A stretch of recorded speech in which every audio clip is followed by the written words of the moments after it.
नमस्कार दोस्तों, यह है वट सावित्री की व्रत कथा। स्कंद पुराण की कहानी के अनुसार सावित्री का विवाह सत्यवान के साथ हुआ था। दोनों एक दूसरे के प्रति समर्पित थे। एक दिन सत्यवान लकड़ी काटने गए तो अचानक उनकी तबीयत बिगड़ने लगी। तो जब वह घर आए तो वह बेसुध होने लगे। यह देखकर सावित्री ने सत्यवान का सिर अपनी गोद में रख लिया। इतने में यमराज सत्यवान के प्राण हरने लगे। यह देखकर सावित्री ने उन्हें रोकने का बहुत प्रयास किया, लेकिन जब यमराज ने यह कहा कि सत्यवान के प्राण ले जाने के लिए आए हैं, क्योंकि सत्यवान अल्प आयु थे इसलिए उनका समय आ गया है, उन्होंने सावित्री को वापस घर लौटने को कहा। लेकिन सावित्री यमराज के पीछे ही आती रही। यह देखकर यमराज जी ने अपने पति सत्यवान को छोड़कर सावित्री को वापस लौटने के बदले सावित्री को 3 वरदान मांगने के लिए कहा। सावित्री ने यमराज के आगे कहा कि मुझे अपना पहला वर दीजिए। मेरा पहला वर यह है कि मेरे सास ससुर की आँखों की जो रोशनी चली गई थी वह वापस आ जाए। तो यमराज ने कहा तथास्तु। और फिर यमराज ने उसे दूसरा वर मांगने को कहा।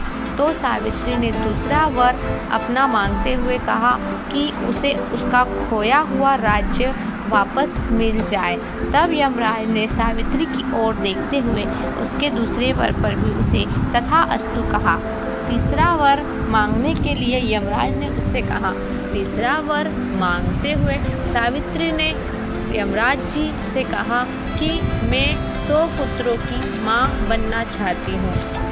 यमराज ने सोचा इस स्त्री से पीछा कैसे छुड़ाए।